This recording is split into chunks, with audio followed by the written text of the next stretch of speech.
This is a short story about TL Osborne. Tommy Lee Osborne was born on December 23, 1923, in Oklahoma, USA. He grew up on a farm in a large family. Life was not easy, and everyone, including the children, had to work. He attended school like other children but also spent many hours helping with farm duties. As a teenager, Osborne developed an interest in Christianity and ministry. At about 15 years old, he started preaching in small gatherings in rural areas. He had no formal training, but he was confident and sincere, and people allowed him to speak in their small churches. In 1942, he married Daisy Washburn, who was also interested in ministry. They became partners in everything and worked together for the rest of their lives.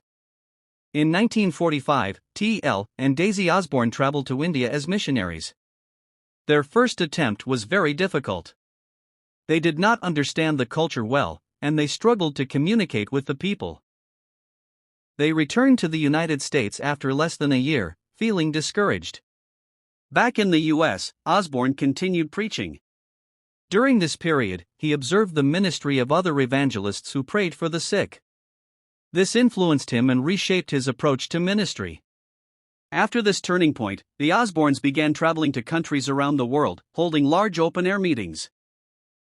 These gatherings took place in nations such as India, Nigeria, Ghana, Kenya, Uganda, Philippines, Indonesia, Thailand, Russia, and many others.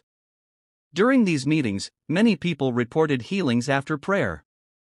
Some of the well-known testimonies associated with Osborne include blind people claiming they received their sight, deaf individuals saying they could hear, crippled people standing or walking, people with long-term illnesses reporting improvement.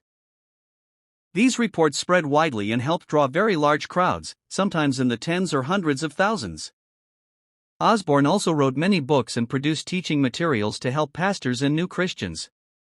One of his most famous books is Healing the Sick, which was translated into many languages. His ministry became very influential among Pentecostal and charismatic Christians around the world. He focused heavily on evangelism and simple Christian teaching. Together with Daisy, he continued this work for many decades. Daisy Osborne died in 1995, after more than 50 years of marriage and ministry together. Her death was a difficult moment for him, but he continued working and teaching. TL Osborne lived a long life and remained involved in ministry until his later years. He died peacefully on February 14, 2013, at the age of 89 in Tulsa, Oklahoma.